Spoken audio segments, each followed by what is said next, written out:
नमस्कार आदाब दोस्तों, क्या हाल चाल है। मैं हूं अभिषेक गौड़। आपका स्वागत है हमारे चैनल गौड़ रिएक्ट में। तो दोस्तों, आज हम बात करेंगे कि ये बिग बॉस 17 जो अभी फ़िलहाल चल रहा है कलर्स टेलीविज़न पर और जियो सिनेमा पर, तो आखिर ये फ्लॉप क्यों हुआ। इसमें गलती मेकर्स की है या जो हमारे प्रतियोगी आए हैं उनकी गलती है। तो देखिए, ऐसा लग सकता है आपको और हमें भी कि इसमें गलती जो है वो प्रतियोगी जो आए हैं उनकी गलती है, और कुछ हद तक जो गलती है वो चैनल वालों की भी है। बॉस में ही एक अलग तरह का बिग बॉस जो था पहले वाला, उससे अलग तरह का बिग बॉस बनाने की कोशिश की, जो होना भी चाहिए, ऐसी कोशिश होनी चाहिए। अलग अलग कंसेप्ट्स मिलेंगे बिग बॉस में। सेम एक ही कंसेप्ट इस बार थोड़ा सा अलग किया था उन्होंने, कि उन्होंने बनाने की कोशिश की थी कि बिग बॉस को हम 3 घरों में बांटेंगे। तो ठीक है, इसको मैं कोई गलत नहीं मानता, पर एक चीज़ इसमें बहुत गलत हुई, वो ये हुआ कि इन्होंने बिग बॉस 17 में टास्क बिल्कुल भी नहीं करवाए। बहुत कम गिनती में टास्क करवाए। हम जैसे बिग बॉस के पहले शोज़ में देखते थे तो स्टार्टिंग से ही टास्क होने शुरू हो जाते थे, और स्टार्टिंग में ही जो प्रतियोगी हैं वो आपस में लड़ना झगड़ना शुरू कर देते थे, और जिसकी लड़ाई जहाँ पे होती थी काफ़ी कंटिन्यू लंबी चलती थी। तो इसमें हम क्या देख रहे हैं कि विकी और अभिषेक की आज लड़ाई हो रही है एक लेवल पे, वहाँ पे एक दूसरे का लेवल तक पहुँच जाती है।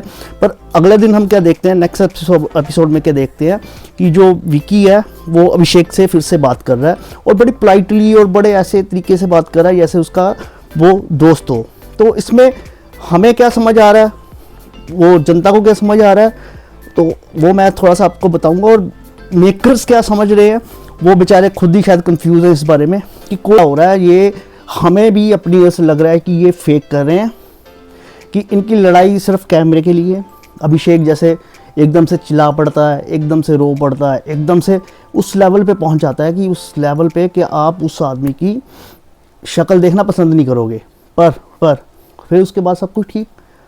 वो ईशा और इसकी लड़ाई देख लो आप। हाँ, एक सही लगा था कि ऐश्वर्या और की लड़ाई हुई, वो थोड़ा मुझे लगा ठीक होगा, क्योंकि अंकिता को भी बीच में लिया इन्होंने। पर फिर आप देख सकते हो थोड़े दिन बाद इनका, थोड़े दिन क्या, उसी टाइम में 1-2 घंटे बाद विक्की उसके कॉमेडी में बातें करता है, हंसी में बातें करता है, मजाक में बातें करता है, और वो उसका रिस्पॉन्स भी ऐसा आता है। तो ये ना लोगों को समझ नहीं आ रहा और देखना ही नहीं चाह रहे लोग। और आप दूसरा देख लो मुनव्वर का बिल्कुल फ्लुएंट तरीके से बेचारा बहुत अच्छा बन के सबके सामने आया हुआ था, और उसके आपने उसके करैक्टर को 4 चांद लगा दिए।